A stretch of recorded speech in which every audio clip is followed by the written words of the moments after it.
البدع والأهواء، أهل البدع العقائدية وأهل البدع السياسية. نقول بيننا وبينكم السلف، بيننا وبينكم الكتب، كان فيقول البدع بيننا وبينكم. Bismillahirrahmanirrahim. Qala al-Imam al-Bukhari rahimahullahu taala. Untuk yang sebelumnya yang asar dari Ibnu Abbas, kemudian asar dari Ibnu Umar, rufi sholahun, yaitu diberi keringanan untuk wanita yang haid itu melakukan nafar lebih awal, yaitu pulang lebih awal. Ya, Mu'alla bin Asad, beliau adalah Abul Haisam Al-Basri Siqah, saudara dari Bahas bin Asad, telah kita sebutkan, cuma kunyahnya dan tempat tinggalnya itu tadi, yaitu Abul Haisam Al-Basri. Wuhaib bin Khalid telah kita sebutkan, cuma kunyahnya adalah Abu Bakar Al-Misri, Siqatun Sabat, orang yang paling tahu masalah rijal setelah setelah Syu'bah.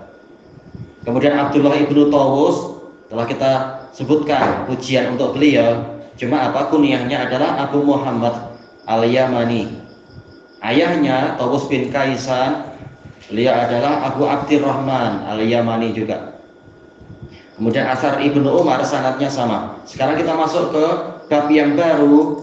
Qala al-Bukhari rahimahullah al-babus samin wal ishrun 28, bab idza ra'atil mustahadatu tuhur.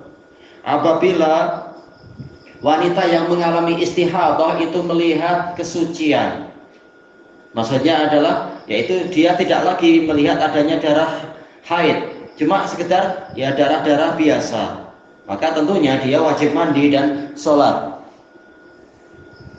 Kalau mau sholat berikutnya tapi masih ada istihadah, maka dia berwudu, tidak perlu mandi. Tayyib. Qala Ibnu Abbas taghtasil wa tusalli. Ya, hendaknya wanita ini mandi karena sudah melihat kesucian, yaitu darah haid sudah putus, walaupun istihadah masih ada, maka dianggap dia itu sudah selesai haid karena darah haid sudah putus, maka hendaknya dia mandi dan sholat. Ini asar ini diriwayatkan oleh Imam Ibnu Abi Syaibah dengan sanad yang sahih, sebagaimana dijelaskan oleh Al-Hafidz. Walau sa'ah, walaupun hanya sesaat, tapi dia jelas, dia tahu ini sudah berhenti dah. Walaupun hanya sesaat, jangan ditunda-tunda lagi, maka segeralah mandi kalau tiba waktu sholat tentunya. Kalau belum tiba waktu sholat ya alhamdulillah, misalkan mungkin jam 10 siang, ya jelas belum tiba waktunya untuk sholat duhur misalkan. Wa ya'tiha zaujuha idza sholat.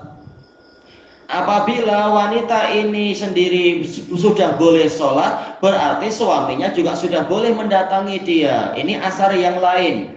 Imam Bukhari menyatukan, tapi kata Al-Hafidz ini asarnya lain, diriwayatkan oleh Abdur Razzaq di dalam Musannaf beliau dan juga Ad-Darimi di dalam Sunan beliau, dan sanadnya sahih, yaitu Ibnu Abbas berkata dalam kesempatan yang lain, wanita walaupun dia dalam keadaan istihadah tapi tidak ada tanda-tanda haid, berarti halal.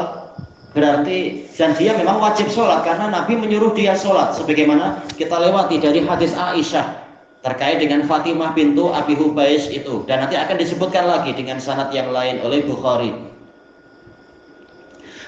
Nah, apabila sholat saja diperintahkan, berarti memang dia sudah suci.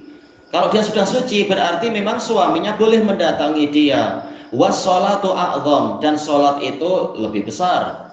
Kalau yang lebih besar saja diperintahkan, padahal yang lebih besar ini mensyaratkan kesucian. Ternyata memang diperintahkan untuk sholat, berarti memang Nabi mengakui wanita yang istihadah ini tetap dia suci, dalam artian suci dari haid. Kalau darahnya memang sekedar darah istihadah, maka sekedar dia didatangi oleh suaminya itu boleh. Baik, sebagaimana juga asar-asar itu disebutkan di dalam Musannaf Abdur Razzaq dan lain-lain tentang para salaf, tetap mereka menggauli istrinya seperti biasa karena istihadah bukan haid.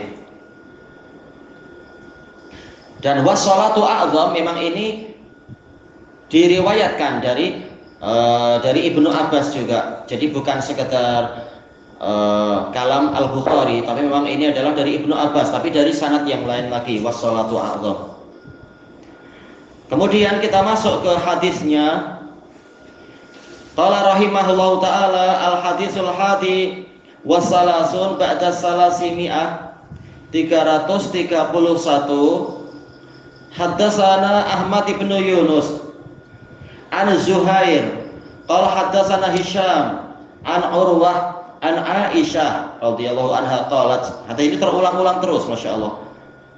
Qala Nabi sallallahu alaihi wasallam idza aqbalatil haidah, apabila haid itu datang, fada'is shalah, maka tinggalkanlah salat. Artinya telah terulang kan hadis Fatimah binti Abi Hubaysh itu. Nabi menjawab itu.